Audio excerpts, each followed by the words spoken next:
vamos a hablar hoy sobre la divulgación científica, un poco lo que tratamos de hacer en cada programa y bueno, en pensar un poco esta metodología o práctica y ver si también es una forma de hacer ciencia. Y para ello nos acompaña nada más y nada menos que el doctor Diego Golombek. ¿Qué tal, Diego? ¿Cómo estás? ¿Qué tal, Nicolás? Muy bien, muchas gracias. Es un privilegio que estés acá con nosotros. Muchas gracias por tu tiempo. Diego es doctor en Ciencias Biológicas, investigador superior del CONICET, profesor en la Universidad Nacional de Quilmes y desde hace varios años se dedica, además de ser científico, a la divulgación científica en distintos medios. Aparece en televisión, en radio, escribe también notas vinculadas con la ciencia, con la idea de hacerla llegar a hacerla más comprensible a mayor cantidad de gente. Así que muchas gracias, Diego. Bueno, un poco el eslogan de nuestro programa es donde la ciencia cuenta sus historias. Nos gustan las historias, sobre todo las historias de los invitados. Entonces, un poco preguntarte, yo leí en alguna nota que te hicieron que vos de adolescente tenías un interés por lo humanístico y por lo artístico. Sin embargo, después estudiaste ciencias biológicas y te dedicaste a lo que se entiende como ciencia dura, ¿no? A ver si estás de acuerdo con esta clasificación. Pero bueno, ¿querés contarnos un poco?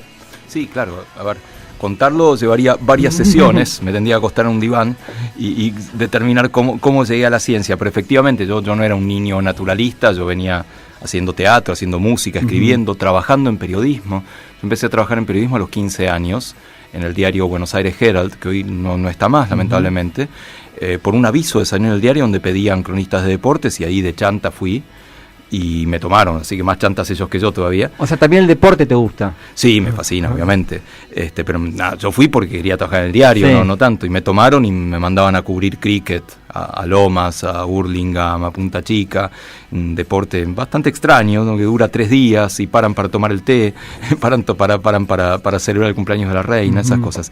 Pero después volví al diario y eso era fascinante, volver un pibe de 15, 16 años, volver a una redacción a la noche y ponerse a escribir era maravilloso.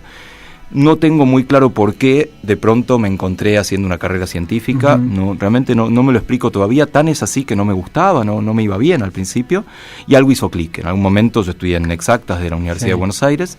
¿En qué año empezaste? En el 83, que también fue un momento muy efervescente, claro. ¿Sí? Era la primavera alfonsinista, un momento muy lindo para estar en la universidad, no duró mucho ese momento, pero fue maravilloso, y te deslumbraba todo, los profes, los colegas, los compañeros.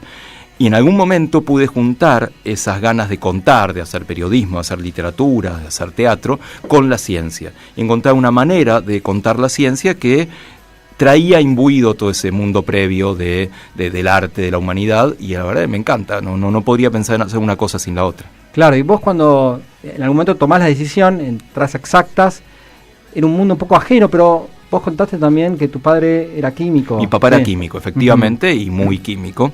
Sí. Si bien no terminó la carrera universitaria, laburó casi toda su vida, pero tenía una mirada muy científica de la vida y muy lectora, y seguro que eso influyó muchísimo en que yo sea biólogo, un hermano médico investigador también y un hermano físico, así que algo debe haber por ahí, ¿no? Está bien, entonces los 80s ahí en Exactas, sí, de la UBA, y te doctorás también en la misma facultad. Sí, yo me doctoré haciendo el doctorado en la Facultad de Medicina con un profesor de la casa, un profesor de acá de la Universidad Católica, el doctor Daniel Cardinali, fue mi director de tesis. Y si bien lo hice en Medicina, después defendí el doctorado en Exactas. Y al día siguiente de recibirme de biólogo y licenciado, me las tomé, me fui a Antártida varios meses a laburar en ritmos biológicos, a buscar los ritmos de los pingüinos. Y al día siguiente de doctorarme, me las tomé de nuevo y me fui a hacer mi primer postdoc a Toronto, a Canadá, a seguir trabajando en ritmos biológicos. Un poco los dos extremos. Sí, de Antártida a Canadá. ¿En qué base estuviste en Antártida? En una base que no sé si está abierta ahora, en las Islas Shetland, que están como un poquitito al oeste de la península antártica. Era una base de la Armada llamada Teniente Cámara, en una islita muy chiquitita llamada Isla Medialuna, una isla de Morondanga de 1 kilómetro de largo, con lo cual había que estar bastante cuerdo para estar varios meses en una isla de recorridas en unos minutos ida y vuelta y terminaba.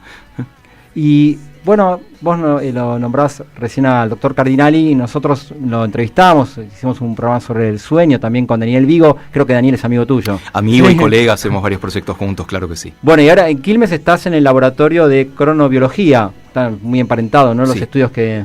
¿Y ahí qué estás estudiando?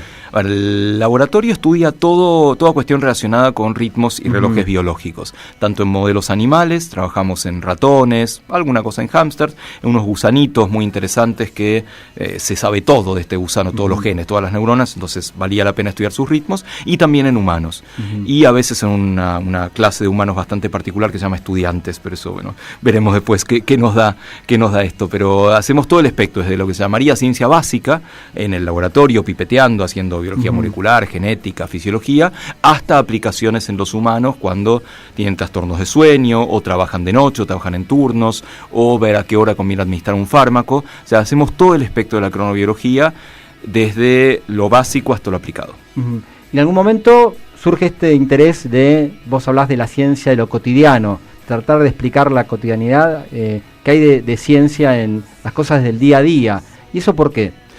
Yo empecé trabajando en periodismo, o sea, contando noticias de la ciencia. Y está muy bien, y hay excelentes periodistas científicos. De hecho, desde hace no mucho tiempo tenemos periodistas científicos profesionales acá, que no es poco. Pero no era, si bien me gustaba mucho trabajar en diarios, trabajar en la radio, lo que fuera, no era lo que más me llenaba. Yo quería contar no noticias de la ciencia, sino historias de la ciencia. O sea, contar un poco, tener más tiempo, más espacio para contar un poco la mirada científica sobre el mundo. Uno de los problemas que tenemos cuando contamos ciencia es que estamos súper fascinados y contamos cosas que son respuestas a preguntas que la gente nunca se hizo. Lo mismo que pasa en la escuela, a veces a los pibes les damos respuestas a cosas que jamás se preguntaron y no generás mucho interés. Hay que hacerlo, por supuesto, que hay que generar nuevos conocimientos y nuevos contagios. Pero en ese momento me gustaban otras formas de contar la ciencia, y me pareció que lo mejor para tener un público ahí afuera, porque uno lo hace para que alguien lo lea o lo escuche finalmente, era buscar excusas de la vida cotidiana, buscar respuestas a preguntas que la gente de verdad se haga. Y la ciencia está llena de esas respuestas alrededor de cosas que nos pasan en nuestra casa, en el trabajo, en la escuela, en el colectivo, en las vacaciones, y que las pasamos de largo. Justamente un poco el lema es pensar en la ciencia como eso que nos pasa cuando estamos ocupados haciendo otros planes, parafraseando mucho a John Lennon, ¿no? La ciencia, ¿qué pasa cuando no te das cuenta? ¿Qué pasa cuando estás hablando con un amigo, tomándote un café? Y hay mucha ciencia ahí, y la propuesta es, paremos la pelota y veamos qué ciencia está metida acá, y es mucho más entretenida de lo que la gente puede pensar. De hecho, si vos hablas de la ciencia y de las cosas cotidianas, una barrera ya la pasaste. Porque si vos planteás, ahora vamos a hablar de ciencia, en la tele, en la radio, lo que fuera, y la gente se pone a la defensiva, no, eso no es para mí. También vos decís, no, vamos a hablar de música, vamos a hablar de fútbol, vamos a hablar de las cosquillas. Del dinero. O del dinero, exactamente. Todas cosas con la gente está relacionada, y no se imagina la cantidad de ciencia que hay metida ahí detrás. Y a vos en algún momento te planteaste esto de, tal vez me desvíe un poco de mi carrera como científico, porque también hay una idea de los científicos como en la Torre de Marfil o en el Alambique, son los que saben. Alguna vez también te he escuchado esta distinción, citando a un autor clásico, entre la cultura humanística y la científica, y bueno, los de las ciencias duras, que me gustaría preguntarte si estás de acuerdo con esa clasificación, son los que realmente entienden la ciencia, y después hay que divulgar, popularizar, hacérsela fácil a la gente común. ¿Estás de acuerdo con esa idea? Estás diciendo muchas palabras que vale la pena detenerse en pensar qué quieren decir. Las palabras no son inocentes, y si bien en general no es necesario reflexionar o pensar en cambiar el vocabulario, al menos puertas adentro sí tenemos que hacerlo. Por ejemplo, ciencias duras, ¿sí? ¿Y las otras que son blandas, entonces se doblan? ¿Cómo es? En todo caso, la ciencia habría de pensarla como una forma de mirar el mundo, forma racional, lógica, exenta de dogmas, sin principio de autoridad, y eso vale para cualquier ciencia, es una mirada sobre el mundo. Es cierto, uno se especializa más en entender la naturaleza, o entender la comunicación, o entender distintos aspectos de la vida, pero todas son ciencias. Sin embargo, vuelvo a lo anterior, la gente entiende cuando vos les decís ciencias duras, piensa en física, en química, en matemática, lo que fuera. Por tanto, no sé si vale la pena tanto dejar de lado esa clasificación, aunque sí tenemos que tener en la cabeza qué quiere decir. Lo mismo vale con esta palabra tan usada que es divulgación. Cuando uno tiene que decir qué hace, y sí, decís divulgación, porque todo el mundo entiende de qué se trata. Pero de nuevo, puertas adentro, pensemos, divulgación quiere decir que le contás al vulgo, contás al pueblo, a los que son medio ignorantes. Por lo tanto, ¿qué metáforas usamos? Bajar, traducir, etcétera. Eso se llama modelo de déficit en los que estudian comunicación de la ciencia y no es muy adecuado, me parece, si bien todo el mundo entiende de qué se trata. Que también se habla en la educación, vos que antes citaste la educación, ¿no? Ese modelo claro que sí. El que sabe, el que no sabe. Claro que sí, el que está arriba y el que está abajo. Comunicación es muy distinto, viene del latín, comunicare, poner en común. Todo el mundo sabe algo distinto y lo comparte, y eso me parece una metáfora un poco más feliz. ¿Y a vos te parecía que, la pregunta desde el principio, que te podías desviar un poco o pensás que se pueden conjugar y las dos cosas, las dos actividades? Estoy convencido de que se pueden y se deben conjugar. Yo exagero, si yo dedico casi el mismo tiempo a una y otra actividad. No sé si es lo más recomendable y no es lo más usual, pero que todo científico debe dedicar parte de su tiempo a contar lo que hace, no me cabe duda. En algún momento leí también que vos hacia el año 2000 empezás con la idea de, abrirte, empezar a comentar, a comunicar la ciencia, ¿no? Más o menos. ¿Vos cómo ves que ha evolucionado la divulgación científica o la comunicación científica en estos años? Hay muchas etapas, ¿sí? En principio podríamos decir que evolucionó infinitamente, ¿no? Porque cualquier cosa de vida por cero da infinito. No había cero, pero había muy poco realmente. Digamos, en las épocas de oro de la ciencia, la década del 60, ponele, había algunos intentos, de hecho había intentos masivos como el Centro Editor, Eudeva, que hacían algo de divulgación de la ciencia y en muy, muy alto nivel. Pero lo que entendemos como divulgación de la ciencia o periodismo científico es más reciente, es de las últimas décadas. Claramente hubo medios que se lo tomaron muy en serio, tipo los medios nacionales. De pronto todos tenían un suplemento de ciencia en alguna época, el diario La Nación, el diario Clarín, el diario Página 12, el diario Perfil. Y eso también generó una demanda de profesionales que pudieran contarlo. Al mismo tiempo aparecieron otras avenidas, aparecieron algunos museos de ciencia para contar, aparecieron canales públicos como Canal Encuentro, Tec TV, y eso generó una efervescencia muy interesante para contar la ciencia de otra manera. Lo tradicional eran o entrevistas o un documental clásico, que parece que está muy bien, pero de pronto, hacia este siglo, diría, nos animamos a contarlo de otra forma. No duró mucho. En este momento los medios no están generando tanto esos espacios. Esos mismos diarios nacionales ya no tienen sus suplementos y de hecho no tienen tantos periodistas científicos. Los canales públicos tampoco están produciendo mucho. También es una cuestión coyuntural tal vez. Pero la verdad que aprendimos mucho en las últimas 2 décadas. Hay personajes obviamente muy señeros que llevaron esto adelante. Nora Bar desde el diario La Nación, Adrián Paenza desde la tele. Hay gente que marcó un camino. Bueno, ahora hay mucha gente que quiere seguirlo y habría que encontrar dónde lo pueden seguir. ¿Vos pensás que la carrera de base influye en la manera de contar la ciencia? No me cabe duda. Al mismo tiempo, no creo que sea imprescindible, y esta es una lucha eterna, ¿sí? De dónde viene alguien. Perfectamente un científico puede adquirir las herramientas de comunicación y perfectamente alguien que venga del mundo de la comunicación puede y debe adquirir herramientas de ciencia. Creo que es en esa sinergia donde se logra la mejor comunicación científica. Si lo haces solamente desde la ciencia, solamente desde la comunicación, algo falla. ¿Y vos tenés temas donde te sentís más cómodo contándolos? Por ejemplo, todo lo que tiene que ver con las humanidades sociales. Bueno, vos sos una persona, digamos, polifacética que, como contabas antes, venís también de lo humanístico, de lo musical, entonces tenés una comprensión, digamos, holística. Ahora, ¿puede ser que temas te guste más, que haya temas que te gusten más comunicar que otros? Me gusta esta excusa de lo cotidiano, porque me parece es una excelente puerta de entrada. Al mismo tiempo, me gusta comunicar lo que yo hago. Si yo vengo del gran mundo de las neurociencias, dentro de eso, de un pedacito de cerebro, que es el reloj, pero contar el cerebro en este momento te hace correr con ventaja, porque todo el mundo está fascinado. Ahora, para estar a la moda tenés que hablar de neuro, ¿sí? Neuromicrófono, lo que fuera. Sí. Entonces, uno puede aprovechar esa ventaja, pero contar las cosas con un poco más de fundamento. Claro, como se me ocurre también los temas de salud, ¿no? Despierta el interés de la población, sobre todo cuando... Eso es inmediato, por supuesto. La BBC, un poco en broma, humor muy inglés, decía, si no sabes de qué hablar, tenés que hablar de catástrofes naturales, de cosmología, de física cuántica o de salud. Y sí, un poco tienen razón. ¿Y vos has visto errores en la forma de contar la ciencia en este último tiempo, sin nombrar a nadie o sin referirte por ahí a Argentina, pero algún enfoque equivocado?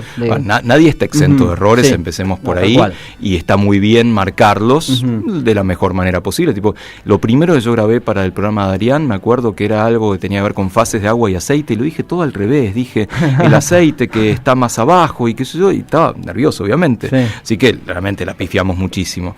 El problema me parece que es cuando se confunden fuentes, cuando vos tiras algo, y esto un periodista científico no lo hace, cuando tiras algo sin fuente fidedigna o mezclas algo de pseudociencia dentro de algo de ciencia. Es muy común ahora ver en noticieros, incluso en la televisión abierta, ver que llevan a cualquier chanta, ¿sí? Gente que hace homeopatía o astrología y le ponen ciencia, y eso es muy peligroso, porque entonces ¿con qué compara la gente? Que, me están diciendo esto y yo le creo este noticiero, entonces quiere decir que sí, que no hay que vacunarse, o que hay que dar homeopatía. No, por supuesto que no. Y ahí el periodismo científico es fundamental. ¿Resiste alguna crítica como comunicador de la ciencia? Pero, cualquier cantidad, sí, más vale. ¿Te impactan? Sí, claro que sí. De hecho, por uno de los medios donde yo escribo es el diario La Nación, y los foristas del diario La Nación son bastante conocidos por su forma de criticar y comentar. Así que sí, uno no puede dejar de leerlo. No me importan tanto esas, me importa cuando es una un poco más fundamentada.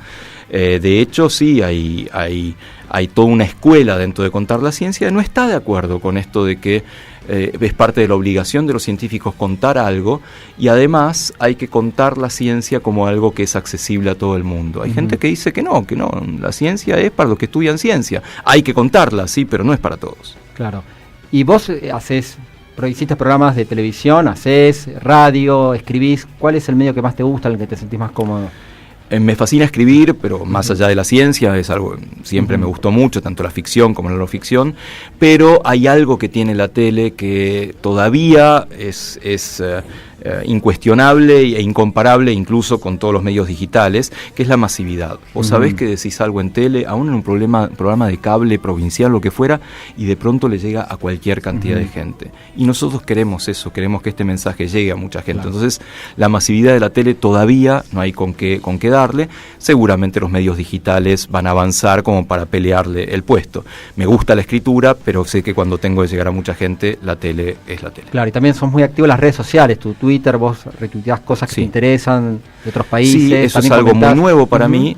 De hecho, un alumno me había creado la cuenta de Twitter para que no usurparan el nombre, y estaba ahí muerta durante mucho tiempo, y de pronto me dijeron, tenés que usarla. Y la verdad que es interesante, estoy aprendiendo todavía. De hecho, me enteré de que hay una cuenta de Instagram en mi nombre, y no soy yo, no tengo idea de que hay ahí metido, jamás me metí en Instagram. En algún momento por ahí tenés que hacer un trámite, ¿no? Para que te den... Hay que hacer alguna cosa. Está bien. ¿Y cuál te parece que, en esto que vos decías, bueno, tal vez en algún momento se puso de moda, ¿no?, la divulgación o la comunicación científica, ahora bajó un poco? ¿Cuál te parece que son los próximos desafíos de la comunicación científica? Claramente aprovechar los medios digitales, ¿sí? Las nuevas generaciones tienen que pasarnos por arriba con eso, ¿sí?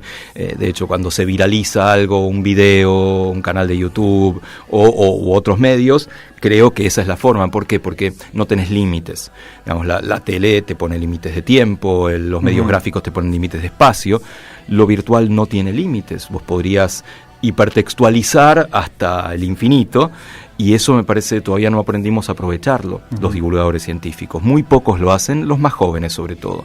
Creo que ahí está el futuro. No sé si yo voy a poder aprovecharlo al máximo, pero ojalá que se haga. Bueno, Diego, a propósito del futuro, aunque esto va a salir después, pero tenés una charla ahora acá en UCA sobre este tema. Así que muchas gracias por estos minutos que te hiciste, muy honrados, y bueno, esperemos seguir en contacto con alguien que nosotros te consideramos un maestro en esto. Bueno, muchas gracias, un placer estar acá. Muchas gracias.